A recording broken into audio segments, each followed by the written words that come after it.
The Tchut Show, the Campus Hub and Tales Show, unfolding the untold, telling you all the campus stories, experiences, and life stories. Brought to you exclusively by Fabi Dian on Fabi Galaxy TV.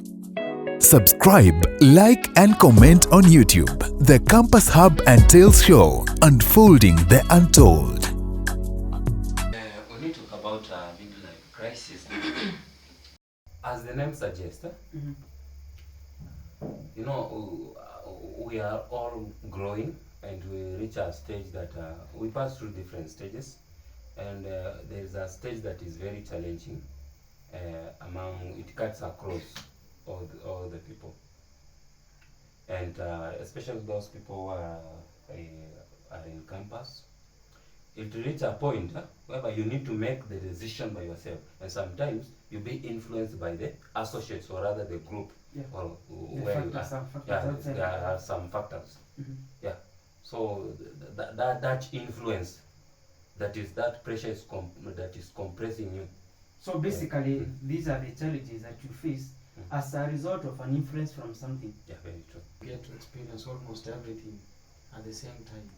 You know, you growing, you getting freedom, you off regular classes, you don't have anybody to be over you, and you're free by yourself. You want to make decisions on what to do for your life. You are discovering what you want to do in this life. You're trying new things here and there, you are failing, you're meeting new people, you're trying to settle, but things ain't working well. You thought this one is the right decision, and then mawimbi anakupiga hapa na pale. Like, I think basically these challenges, they are influenced by either it might be physical or emotional or societal, because you might be so much willing to do something but you are not able. Then there is a pressure within you that tells you, what if you try this other ways so that you can be able to satisfy this need that you have at this particular time. And I think what is common now, it is the societal pressure influence, especially to the early 20s youths who are trying to make it like the level of the people who are at 50. So you find that your friend who is at early 20s, especially from the influence from the media, you find that they are saying, I made my first million at 19. Then you look at yourself now, you are out of campus, you don't have work, or maybe you have tarmacked for 2 years.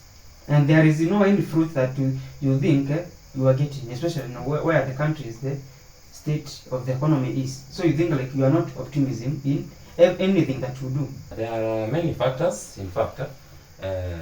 Personal law always have said that actually remaining yourself in a world that is trying to change you into somebody else, it is one of the greatest achievements. Because we have a lot of factors in this society that we are today.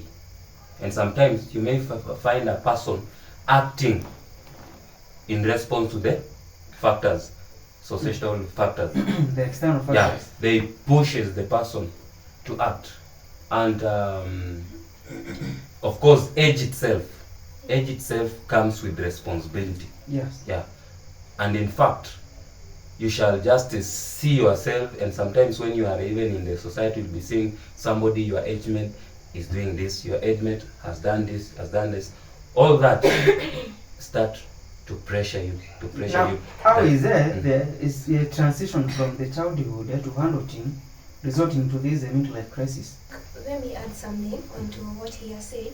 He has said that there is pressure, and I can also say kuna hii pressure ya expectation from the society. Sure. For example, kama umeenda university, there is a perception from people that nikawa wase wanafikirianga when you go to the university, there's a free ticket to money, getting money. Yeah, there's an assumption. Yeah, unajua nikaa mse ana expect huyo mse akitoka university anakam anapata do. There is that expectation ya unafaa kuwa na do, unafaa kupata job and everything.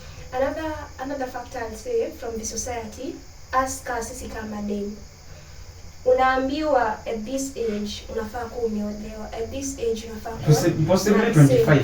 25 mpaka unawekewa limit, and then there is that thing like utaki kuwa that woman, and then you are trying, kuna hiyo society belief ati msi amesoma sijui mwanamke anakaa the career woman, na tena sijui the career woman is not this, so you unapambana na society hadi haina balance because wanataka uwe msichana amesoma na pia wanataka uwe msichana anaweza handle familia, na hakuna venye that they like wamekucomplicate huko, unafaa kuwa zote and yet haufai kuwa zote, so like sasa unashindwa, what should I be doing seriously? so it's like the society is so much judgmental based on what the expectation that they have on this person, especially if you have gone to university. Na hakuna definition of good from the society.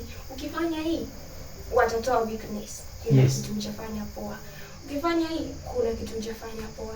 So like I think that's what I've contributed a lot kwa hii nini age yetu. I think crisis. sometimes this societal pressure comes socially if there was maybe an Harambee that this society teamed up to make sure that maybe when in school. So there is that need that the society expect you to give back, but then on your side also you want to be stable because the same society expect you to have a family that be able to sustain. So you get the pressure of maybe this person who is in early 20s, let's say like 25, they want that person to marry, to give back the society through, if you be sure that you are employed, you are stable. There are finances that you need to give back the society, especially either in Harambee or in projects that are locally. So, and you find this person has stammered for 2 years now, but is not able even to generate the income, sole income that can sustain himself, leave alone the family. Because now, the family issue is something that is a bit challenging also to someone who is starting it, because there is that frequent transition. Yeah. So far, from my experience and what I've come to a conclusion about my personal life, I'm not seeking the public's approval because this is what is making us depressed. The moment you start to seek the public's approval, whether you do good or bad, the public must still speak. Yeah. It's the responsibility of the public to talk about you, whether they assisted you or not. And by the way, those who don't matter, they're the ones who talk most in one's life. Those who assist nothing, those who are just there to observe you and they're just stalking you and they're just there to say, this face you've fallen, this one you should have done in this way. Even if you do, no matter what good you do, no matter how exemplary you do it, they'll still say you could have adjusted here. So it's high time, like for our case, we just learn to be ourselves. I think maybe we can take society to be like the football fans, where you are watching the game, the player missed this fall. So for yourself, you think he could have done this way, but when you are in that shoes of that person, you are not able to articulate exactly what you are talking about. I think that is how we can view the society. They expect so much as compared to the situation that you are in. They don't consider the situation that surrounds you. The transition from childhood to adulthood, it's not such an easy one because, growing up, everybody aspires to be mature. Like you want to be free of classes, no teachers around to be telling you do this, do that, no kids, nobody supervising you. But then when you get to achieve that freedom, that is when you realize that you are not even free. Because you say, for example, I'm in high school, there is that joy of finishing school. Yeah. The moment you finish, you come and now you join campus. When you are a fresher, maybe week 1, you are like, now I've gotten that life I wanted. Only to realize a week or 2 after that, yes, I got the life, but it's not the life I was told. That's why we keep saying, I wish they told me the truth. Because could they have told me the truth, I could not even have aspired to go to join campus and what have you. You come here, the first thing, of course, the first week may be quite soft because you'll be up and down, you're trying to learn the environment, know new people, then you're trying to link up with various staff and adapt with the system. Only to start experiencing some challenges. Like for example, when it comes to comrades, when they're joining maybe tertiary institutions, You know, there's this issue of relationships and what have you think like venye watu walikuwa wanasema high school someni mtapata watu wazuri huko, na huko hata watafuti wanajileta you get to this point and you're like watu maana wajileti, maybe for the other gender wanajiletanga juu of course lazima wataflow like you know. But I think now that is a nature, yes, which is now the truth. But now this one, you are told it is something that will happen. yes, Yeah. we were lied to like do this and that, and then soft life is ahead of you, only to come here it's getting harder and harder, you know. As my brother said before, age comes with responsibility. You've now grown, you need to take responsibility of your life. Yeah. But then you find that it's not that easy. Can I add to something to whatever he has said? He has said that we are lied to, and nimekumbuka these personal expectations. Yeah. Pia ina contribute to the midlife crisis.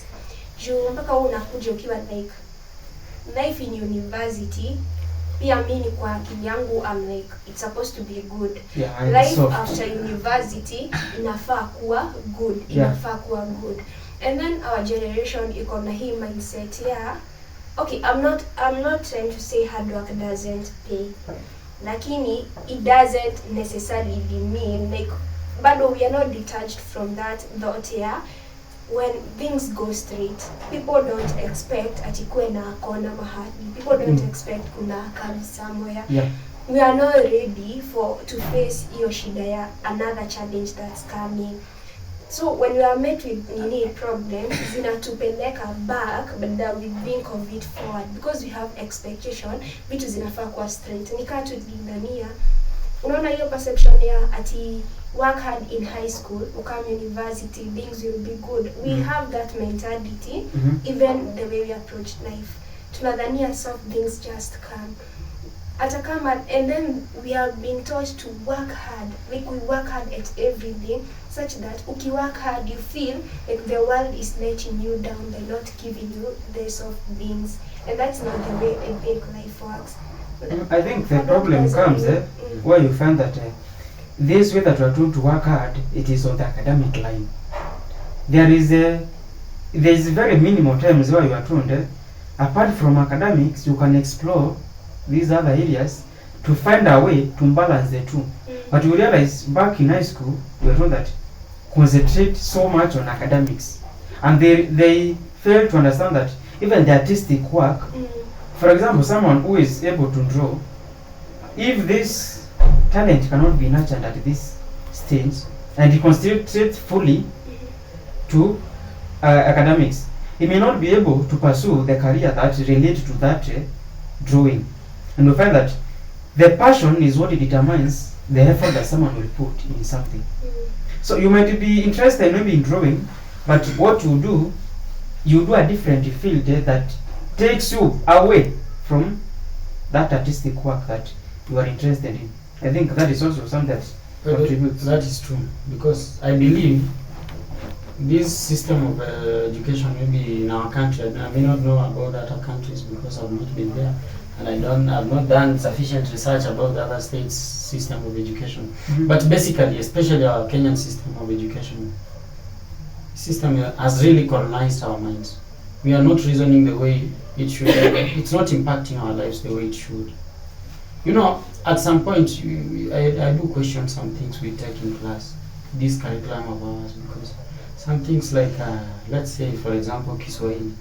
You forced on Kiswahili from since you started in nursery mpaka umalize, bado unafunzwa vitu zingine sijui simu jamii na nini zingine sijui ni fasihi za nini. You see, yes, they say they reflect the society, but then they should make in such a way that let them be elementary, but not forcing them on us down our throat. But like they are just mandatory, like you have to take math, English and Swahili all the way. I think the sole purpose of that one is to expand your mind, not concentrate only on one specific object. Which is okay, but then we get to a point where we specialize. That is why in Form 2, we are given a priority to choose between, am I want to take business studies? Will I take biology or physics? Some things, okay, like... I think it's not about forcing, and I think you unaiangalia in the wrong way. look at Kiswahili. Kiswahili is our national language. Sure. So you are, unaona venye uko primary, you are given a row of subjects. This is your basis. This is you beginning. This is me nurturing you. What if you didn't know? How do you know Kisi? I don't know hiyo nini kusi vizuri. It's because you are nurtured into it. But Kiswahili, you're not nurtured into it. How would you, kama tungekuwa tumefunzwa Kiswahili, how would we be communicating? Mimi, like all of us here, come from very different tribes. How would we be talking? How would we be speaking? Me venye mi naonanga curriculum yetu, the major subjects, yes, kuna venye imeset mind ya watu in a wrong way, but the Kiswahili, the languages, there are some things wametuleka basis zetu. That's where they nurture you. That's where mi nitafika, like penye umefika unajua, like mi siwezitaka kufanya Kiswahili, kuna msee mwingine ako like mimi, I'm very interested by the Kiswahili and I want to take this one further. Yes, and they are also meant to foster unity and integration, Yeah. so that for example, you can move from here to Marakwet. You cannot use your mother tongue, or rather the Kisi language in Marakwet. You can opt to use Kiswahili. If you cannot use Kiswahili, then use English. So that's why they have done what they have incorporated in the system, these two language, and that's why you see even Kenya and Uganda, Tanzania, they are also moving towards ensuring that Kiswahili comes one of the language that can unite them. You know, I was talking about the general curriculum and then I sampled Kiswahili. Let's say, for example, when we come to campus here, you know, sometimes the programs that are being offered in Kenya, they try to make them a little bit complex so that they can seem to be marketable or quality as compared to other states. Let's take an example of maybe in the US. If you go and do research of the kind of programs they take there, they're very, very, very cheap programs.